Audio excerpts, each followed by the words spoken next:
Welcome to my channel, my dear friends and viewers.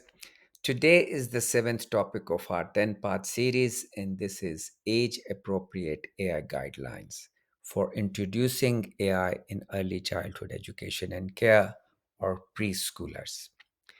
We almost stand today at a crossroad where childhood curiosity meets machine intelligence.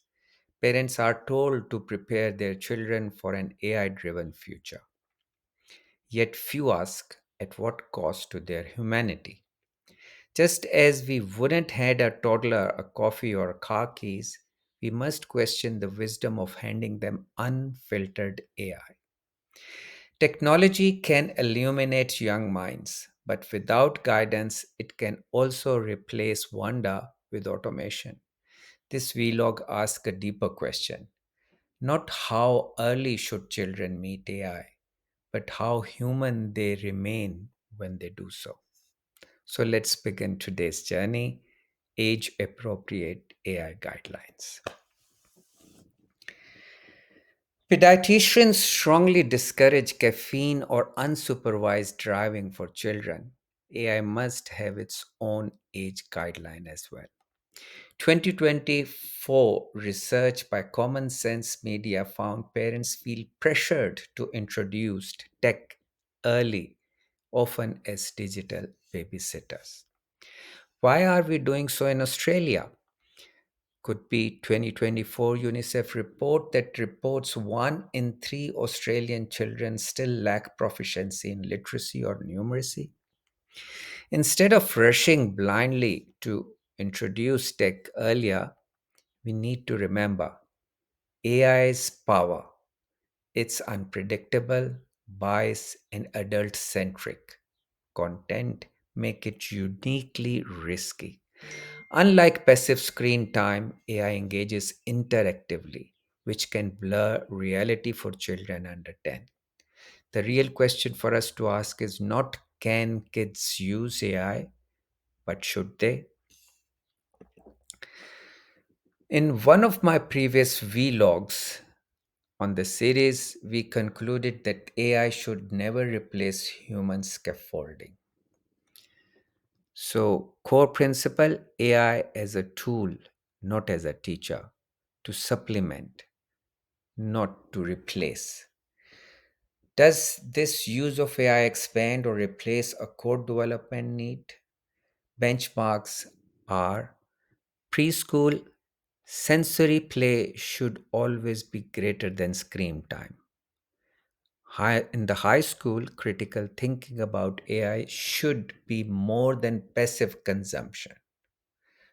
Rule of thumb: AI should only supplement skills children already practice offline.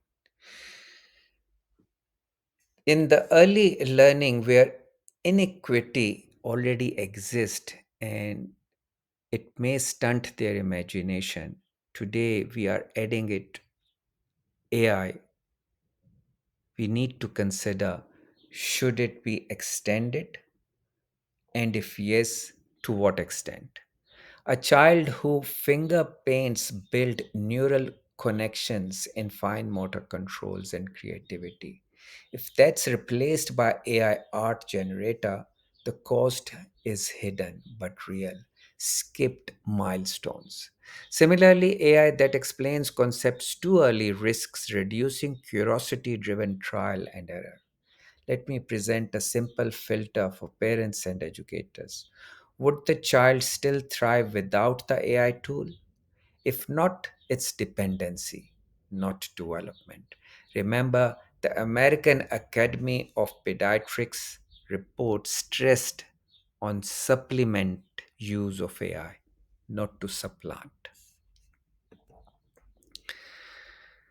AI equity and early learning. What UNICEF data tell us?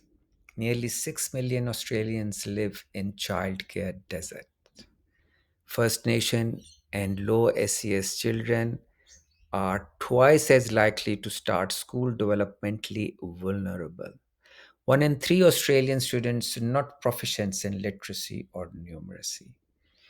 Workforce shortages: 9% of early childhood education and care services operate under temporary waivers.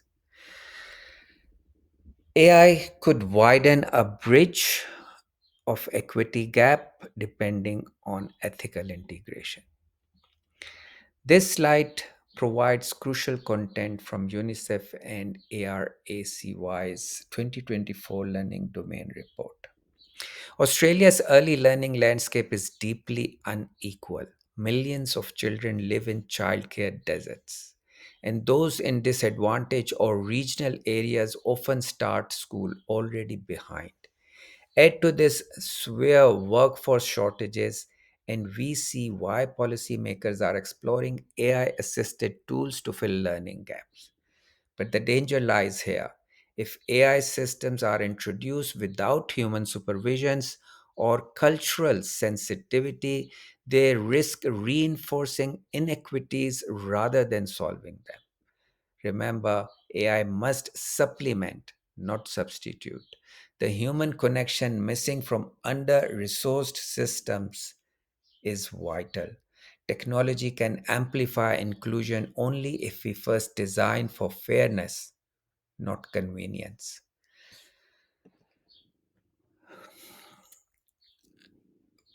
Age 0 to 5 is to what normally we have now coming to conclusion should be a no AI zone.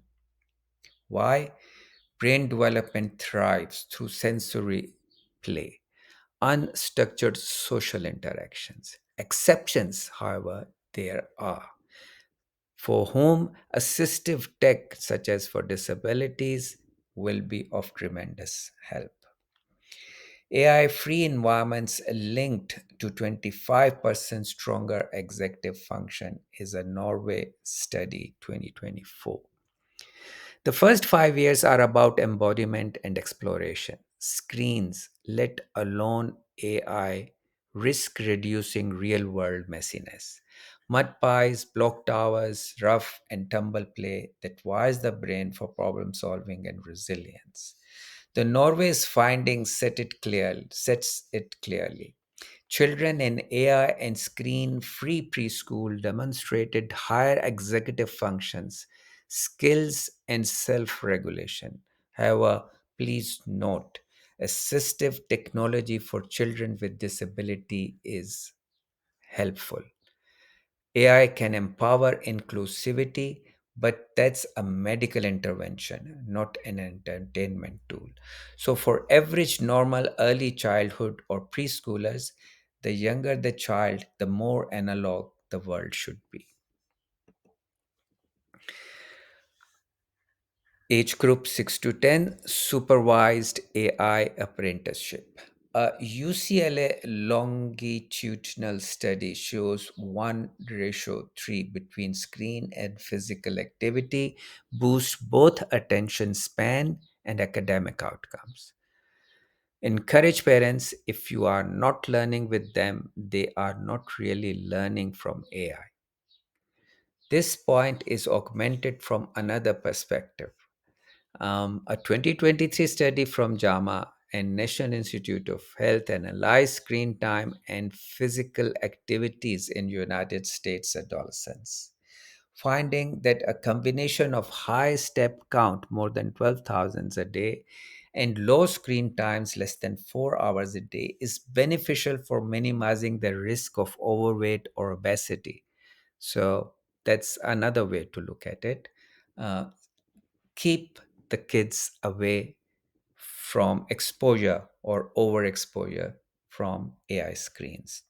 Kid begins experimenting with AI tools, but always under adult scaffolding. A math app can be excellent only after tactile sensory learning. Children need to see AI as a support, not as a substitute. Introduce the co pilot model. Adults share the screen, ask guiding questions. What did the app get right? What do you think? Next age group 11 to 13, critical thinking plus AI. This age group 11 to 13 is the sweet spot to introduce AI literacy. Children at this stage can spot patterns and inconsistencies, making bias detections exercise ideal. For example, ask AI to describe a doctor or nurse, then unpack why stereotypes appears. Classroom, for instance, like doctors, males, and nurses, females. Classroom debates about AI grading essays or making predictions create safe, structured, ethical exploration.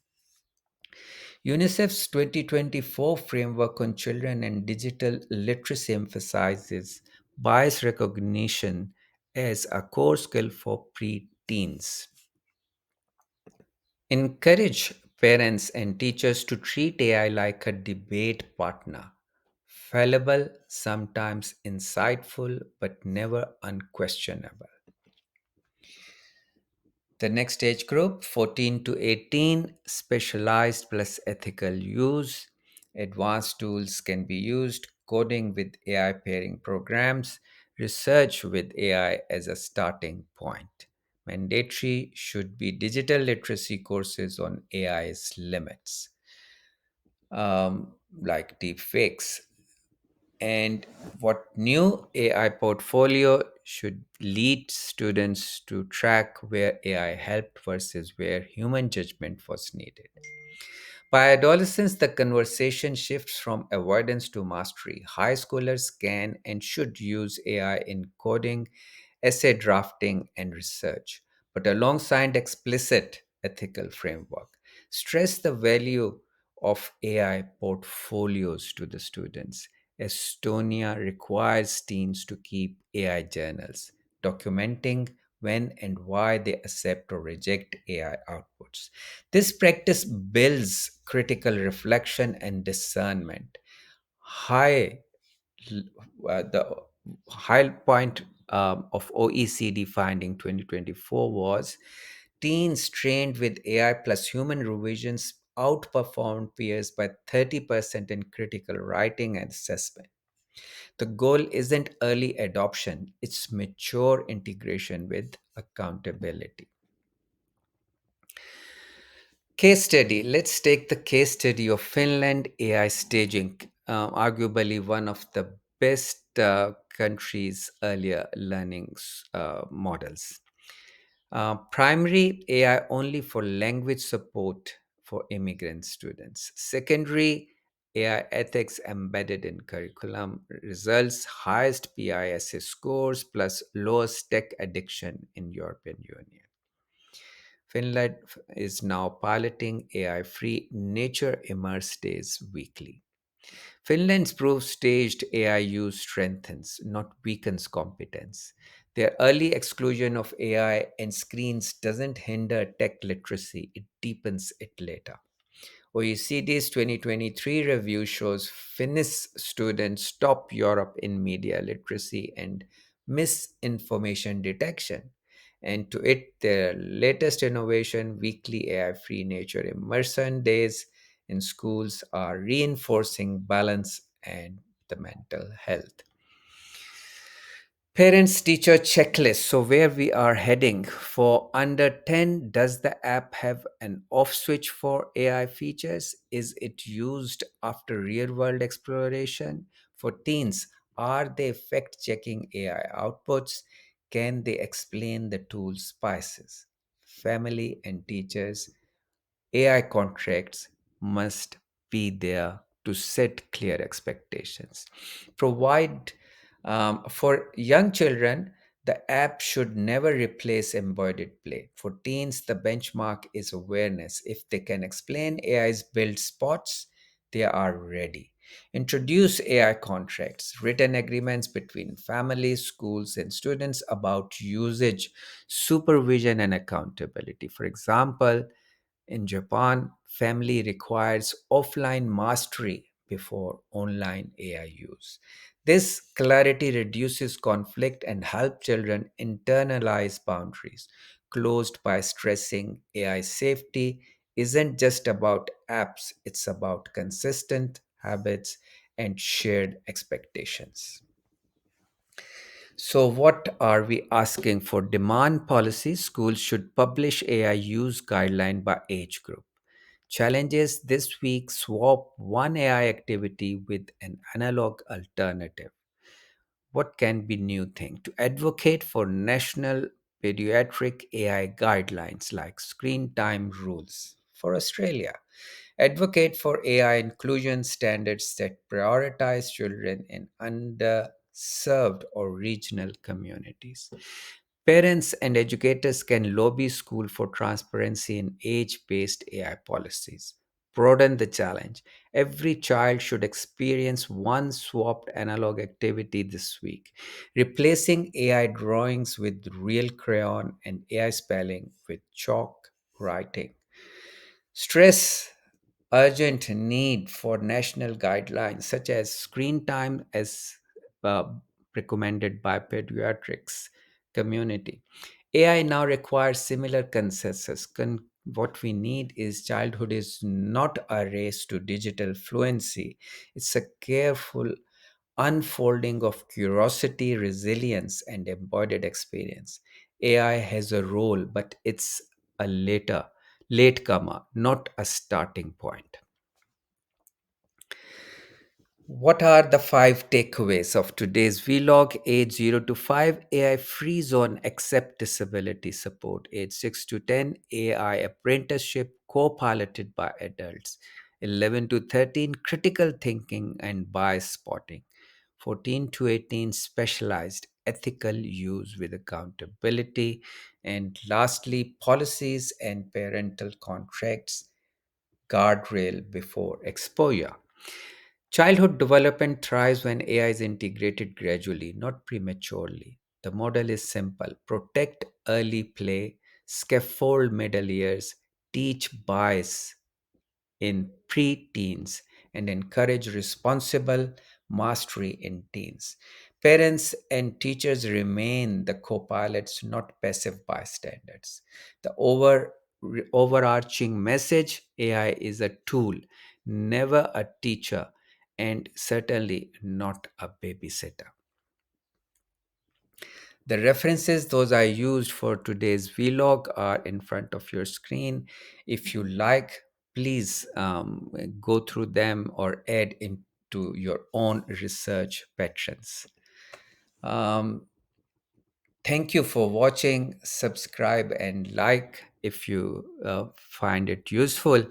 And stay tuned for the next three episodes in the series. Those include AI children, education and control on a logarithm, comparative study of Finland, China, and USA kindergartens, and finally, AI and parental pushback responsibilities. Till then, you look after yourself, take care, and stay healthy.